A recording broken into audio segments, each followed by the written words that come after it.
Hey Exoticals, it's your girl back with another Exotical rant. You know what I was thinking about? You really want to know? I was thinking about, how do I find a provider? Where do they come from? Where can I get one? And how they can improve my life. Let's get right into it, ladies. There are providers around everywhere.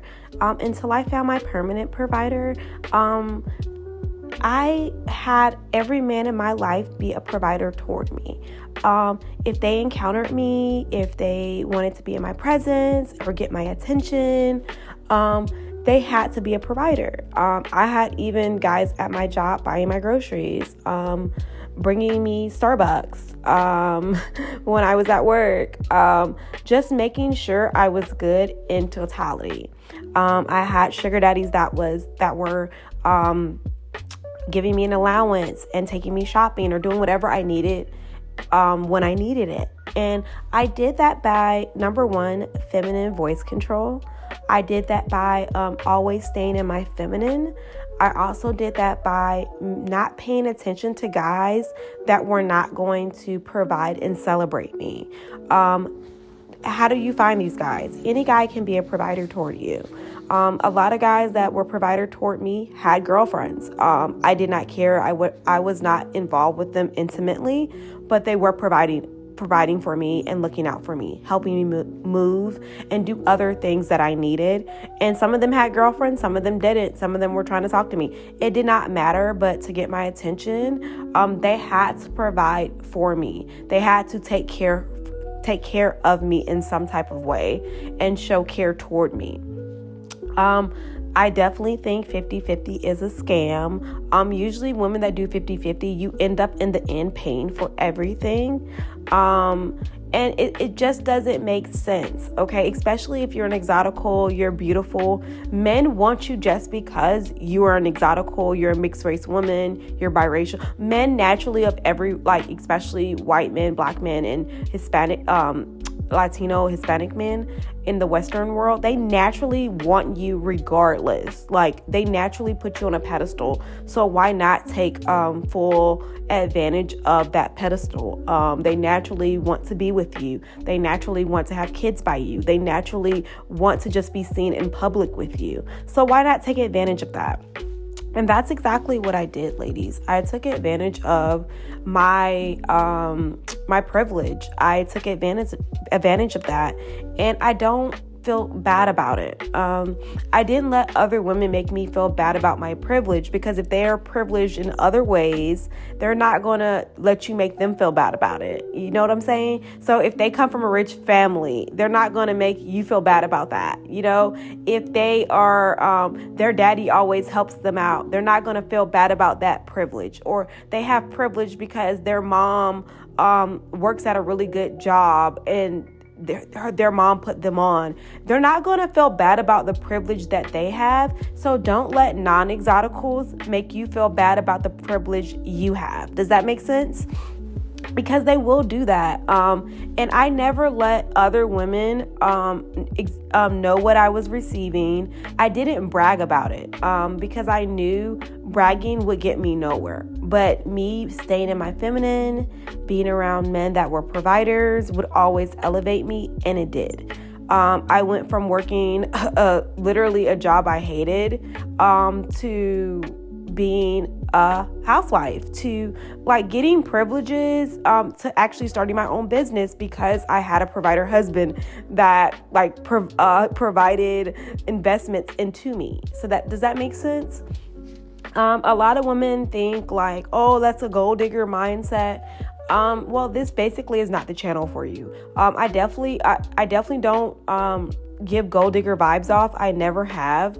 But I do give vibes that you have to take care of me to be around me, to get my presence, to get my attention, to keep my attention, to keep my interest in you. You have to be a provider type man, or whatever.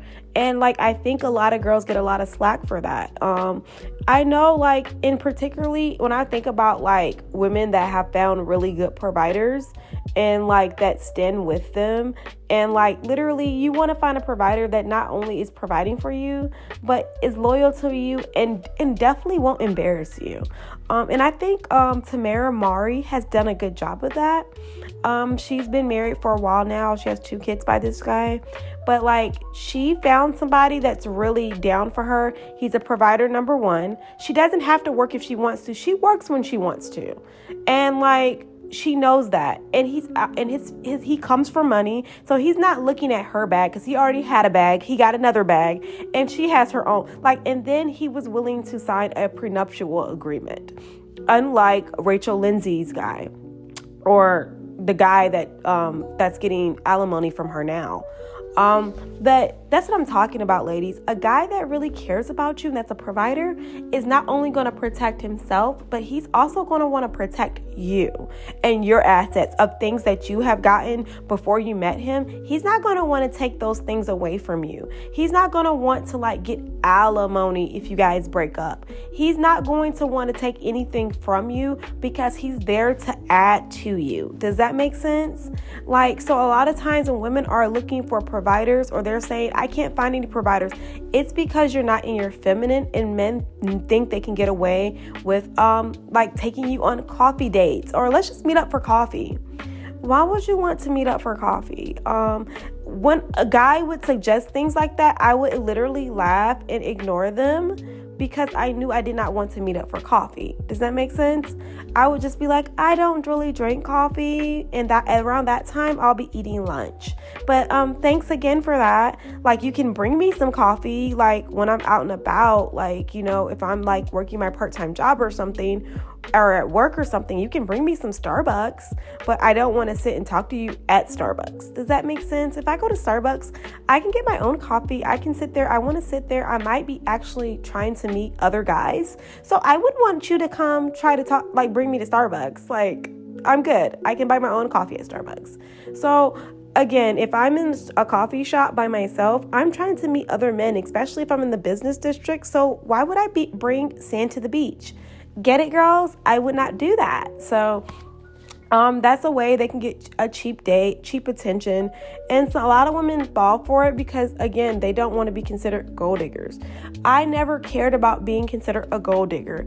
A lot of, I had like family members that would actually call me that, or girls that I knew, they would call me that. And I really did not care because these women now are baby mamas, are unsatisfied. They're single moms. They have been left by the men that they were caping for so hard. And I saw that coming. But again, because I'm in my feminine, I did not, and I'm a nice person, I did not literally, I didn't tell them not to date those guys. I just was like, mind your business and I will mind mine. And now it's funny because the same women that call me gold diggers are asking me for relationship advice. They're asking me for money for their kids they had with these guys that they're not married to.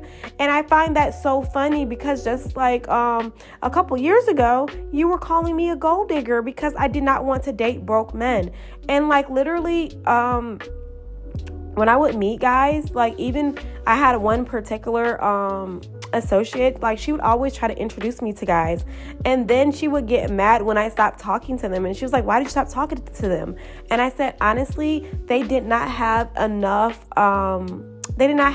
wealth to date me in the way I wanted to be dated. I did not want to go to Applebee's, even though I like going to Applebee's with friends and whatnot. I did not want to go there for dates. I wanted to go to an upscale steakhouse.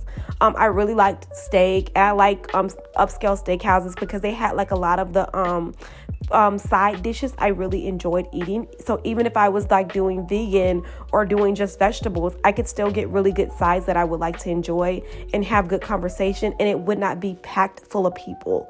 And I really got to know that guy and think like, oh, do I really want to continue dating him? And we really got to have like deep conversations again because it wasn't a lot of people around us, and it had really good customer service. They didn't bother us, and they let us really like sit and talk. And it wasn't a lot of women walking around with their behinds out, like at restaurants like Applebee's or Chili's or like any of those chain restaurants. They're it wasn't packed like them, because everybody and their mama is not going to pay to go there, especially during the week or especially during lunchtime. You got it? Get it? Good.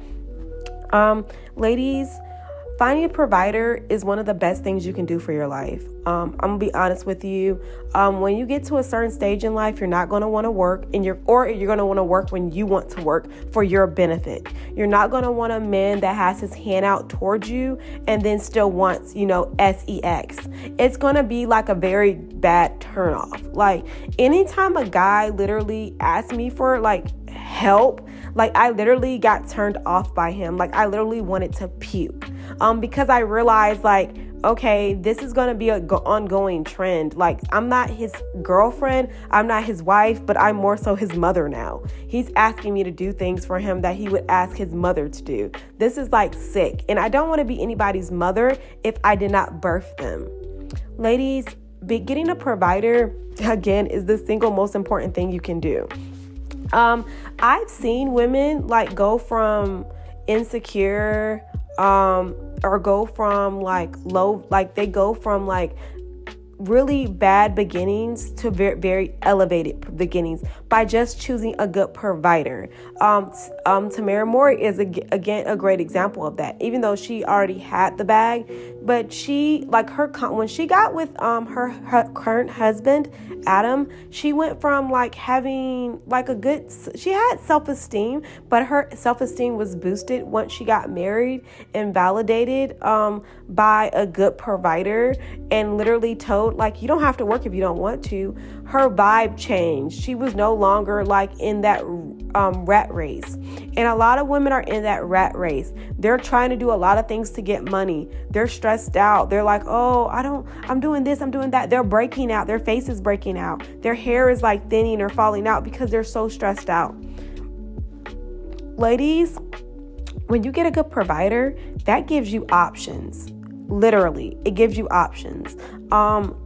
I've seen women, like, when I go to networking events and stuff like that, they're literally like always trying to like network, trying to like talk to a guy that's in the field, that's been doing it. But again, a guy is not going to help you the way he's going to help his wife. Does that make sense? Or the woman that he's providing for. Does that make sense? It's going to be different. Like, literally, like, he's not going to help you like that. He may help you, but he's going to want something in return. So like, ladies, it's like, he's not your man, so he's not going to help you in the way you think. He might give you a lead here and there, but again, you're not like, he has no invested interest in you like your provider would. I had guys provide for my business. Like, I've had my husband provide for invest in my business. So like, they're not going to have a common interest in you like that when like they're not providing for you. They're going to be like, oh, well, you get it together yourself. But finding a provider is the single most important thing you can do for your life. And take it serious like you would take a job serious. Take it serious like when you're job hunting or you're trying to find a good school to go back to elevate your career. That's how you have to take finding a provider. You have to take it very serious. When I was looking for my permanent provider, I was literally going on dates every week, even if I didn't want to, because I knew I had to get myself out there and meet people and in person and meet people in person and push myself. I stopped working overnight, and I definitely started to work during the day when men would be able to see me, and I made sure I had good skincare. My hair was always done or very neatly placed in a bun or something very like, sexy, pretty. And I made sure I had clean makeup on. I made sure, like, when you saw me, you'd be like, who is that?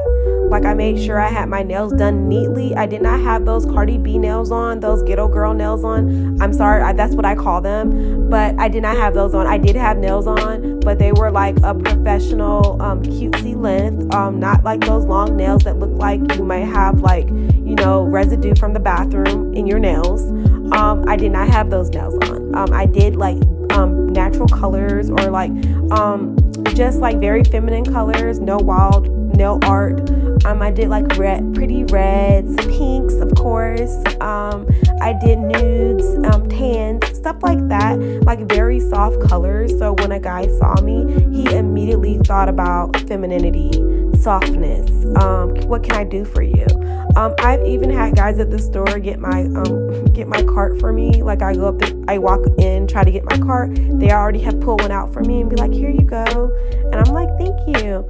But I'm always staying in my feminine. And that has really helped me. I've had guys like literally, can I walk your stuff out to your car? And I'm like, this is not even the type of store. It's like, it's not a grocery store. And I'm like, it's not even the kind of store that they like, offer to like help you pack your car up. And I would be like, sure. But they just definitely wanted to help me and provide a service for me for free because I was in my feminine. And ladies, you have to get like that. Like you have to exude femininity.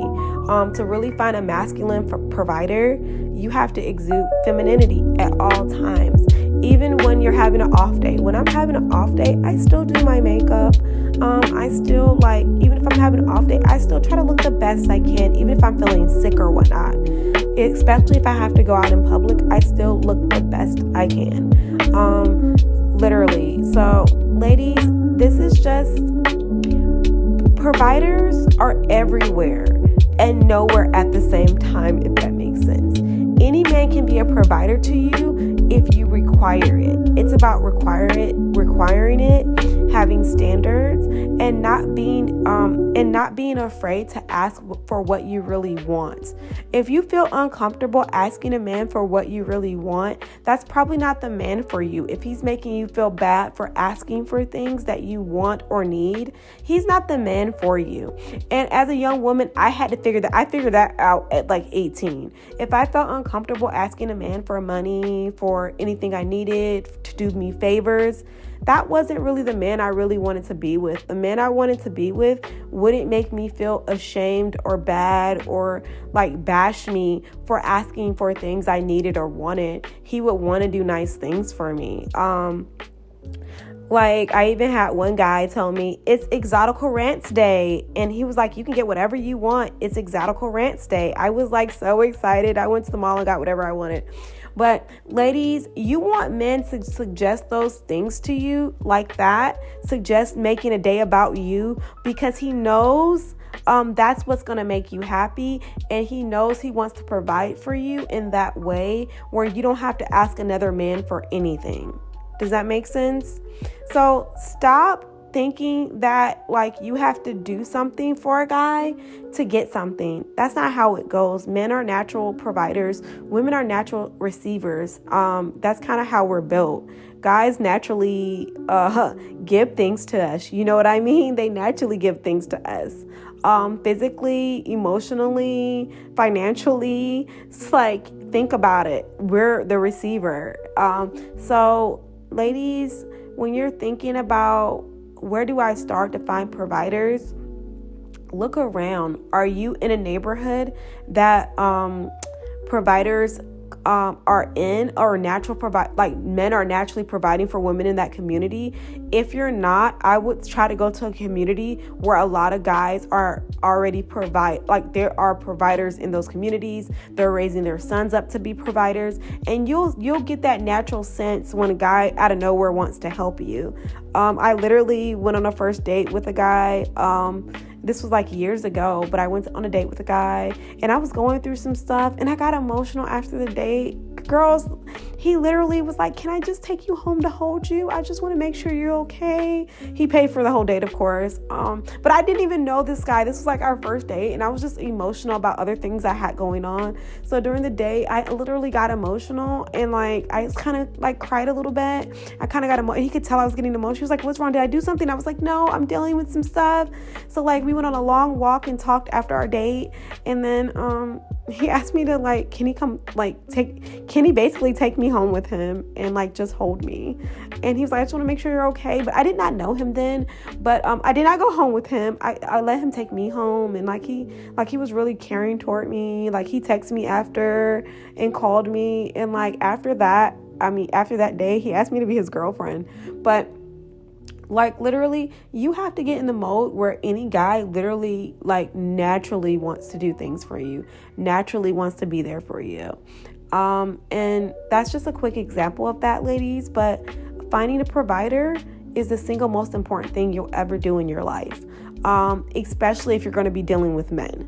Having a man that's not a provider will be the single most horrific thing you do in life, is having a man around you that does not think he has to provide for you. But anyway, ladies, this is just another Exotical rant. I want you to really think about, how can I find a provider? Where in my area I can find a provider? And what can this provider do for me to elevate my life? And how would I treat a guy that is a full provider toward me? What type of care and consideration would I have for him? Would I talk to him nicely? Would I be there for him too? Ladies, literally, when you have a provider, you naturally want to be in your feminine. You naturally want to be nice toward them. You naturally are in a good mood. So it kind of goes full circle. But anyway, ladies, this is your girl back with another Exotical rant. Tell me how you feel in the comments. Like and subscribe. Bye, ladies.